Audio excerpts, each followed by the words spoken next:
आज class 11th का chapter 1 का आपका क्या पढ़ा रहे हैं? डायमेंशन। चैप्टर फर्स्ट का डायमेंशन आपको पढ़ाया जा रहा है लेक्चर 2 में। डायमेंशन क्या होता है, डायमेंशन का यूज क्यों करते हैं?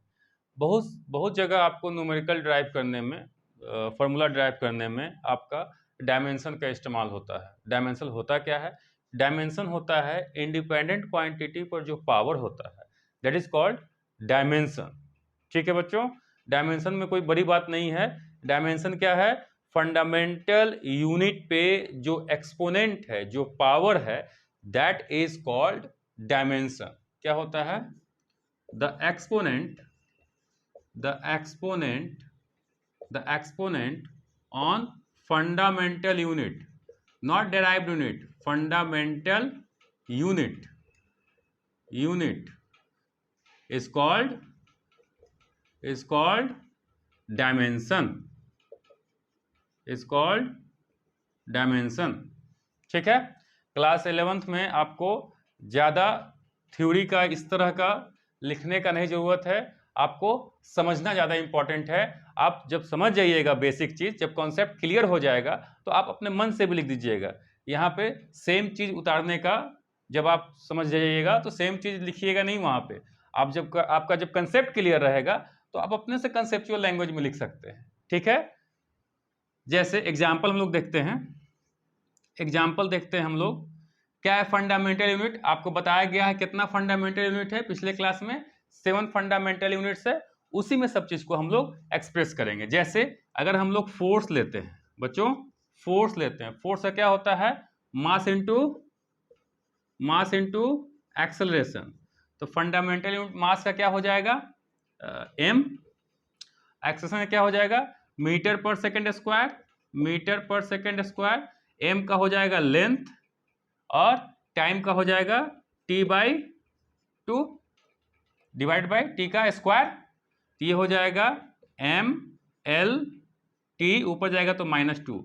यानी अभी फिलहाल के लिए आपका जो फंडामेंटल यूनिट में हम लोग डायमेंशन लिखते हैं, वो जो भी सिंबल है ml, मास का mL/t का जो पावर के फॉर्म में लिख रहे हैं, that is called dimensional formula. बहुत जगह इसको इस तरह से कर देगा। ठीक है, तो ये हो जाएगा आपका डायमेंशन। यानी मास को हम लोग क्या चीज में एक्सप्रेस कर रहे हैं? मास को हम लोग m, लेंथ को क्या चीज में एक्सप्रेस कर रहे हैं? लेंथ को हम लोग l, और टाइम को हम लोग क्या चीज में एक्सप्रेस कर रहे हैं? तो t में। ठीक है, और ये हो जाएगा ऊपर में डायमेंशन। यहाँ 1 है तो 1 लिखते नहीं है। ठीक है बच्चों, अनदर एग्जांपल देखते हैं, तब तक आप इसको नोट कर लीजिए। बच्चों जैसे काइनेटिक एनर्जी का क्या होता है आपका फॉर्मूला? Half of mv²। जो न्यूमेरिकल डाटा होता है वो डायमेंशन लेस होता है। कांस्टेंट क्वांटिटी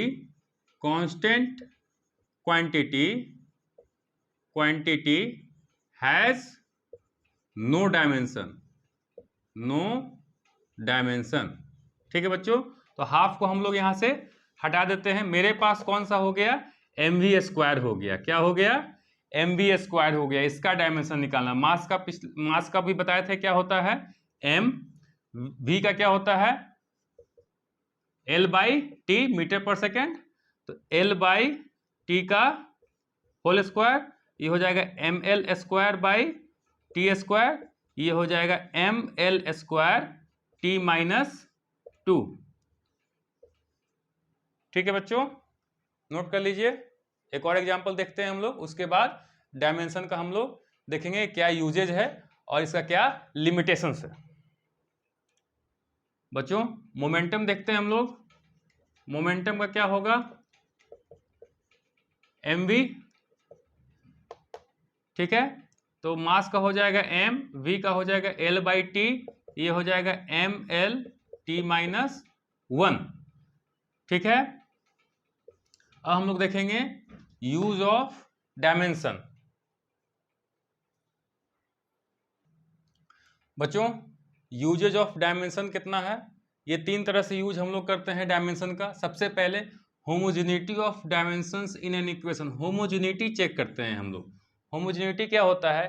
कि आपके इक्वेशन जो होते हैं वो सेवरल टर्म्स जो होते हैं उसका मिक्सचर होता है। जैसे हम लोग समझते हैं कि x is equal to equation of kinematics, x is equal to u t plus half of a t square है।